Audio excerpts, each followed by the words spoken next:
Y tiempo después, de una amiga de mi madre que tenía un abrigo con el cuello de terciopelo y una voz que parecía emparentada con el cuello del abrigo. Sharon Saddles no era como para enamorarse de ella de esa manera.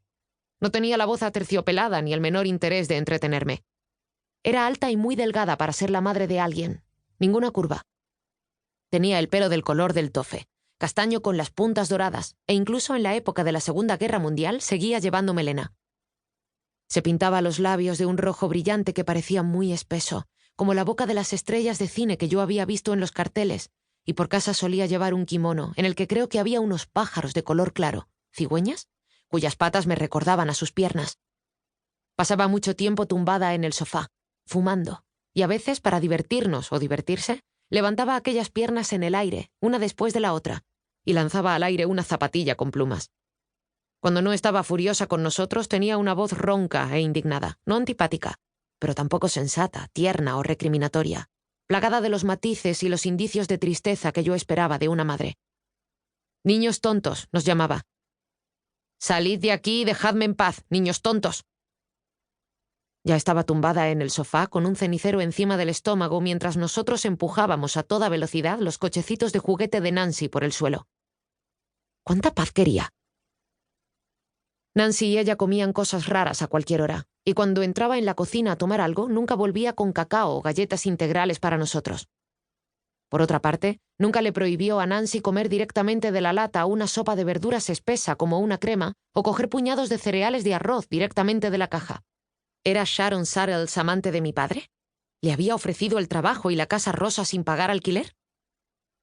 Mi madre hablaba de ella con afecto, y en no pocas ocasiones mencionaba la tragedia que había sufrido con la muerte del joven esposo. Quienquiera que fuera la criada que tuviéramos, la enviaba con frambuesas o patatas nuevas o guisantes frescos desgranados de nuestro huerto. Recuerdo sobre todo los guisantes. Recuerdo a Sharon Saddles tumbada en el sofá, disparándolos al aire con el dedo índice y diciendo: «¿Y qué hago yo ahora con esto?» «Cocerlos en la cocina con agua», decía yo con sentido práctico. «¿En serio?» En cuanto a mi padre, nunca lo vi con ella. Se iba a trabajar bastante tarde y terminaba temprano para dedicarse a sus múltiples actividades deportivas. Algunos fines de semana, Sharon cogía el tren de Toronto, pero siempre se llevaba a Nancy.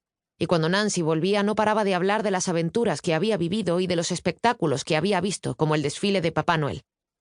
Desde luego había momentos en los que la madre de Nancy no estaba en casa, tumbada con el kimono en el sofá, y era de suponer que en esos momentos no estaba fumando ni relajándose, sino trabajando normalmente en la oficina de mi padre, aquel lugar legendario que yo no había visto nunca, en el que, por supuesto, no sería muy bien recibido.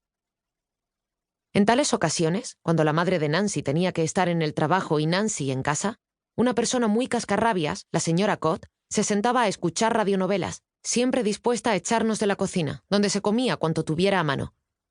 Nunca se me ocurrió pensar que, puesto que por lo general pasábamos todo el tiempo juntos, mi madre podría haberse ofrecido a vigilar un poco a Nancy mientras me vigilaba a mí, o haberle pedido a nuestra criada que lo hiciera para ahorrarse contratar a la señora Cott.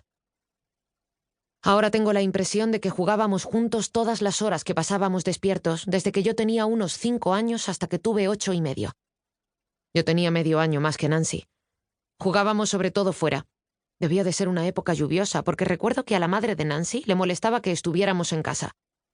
No debíamos acercarnos al huerto y teníamos que intentar no pisar las flores, pero no parábamos de entrar y salir de las parcelas de frambuesos, de meternos debajo de los manzanos y en la zona completamente cubierta de maleza detrás de la casa, donde construíamos nuestros refugios antiaéreos y nuestros escondites para protegernos de los alemanes.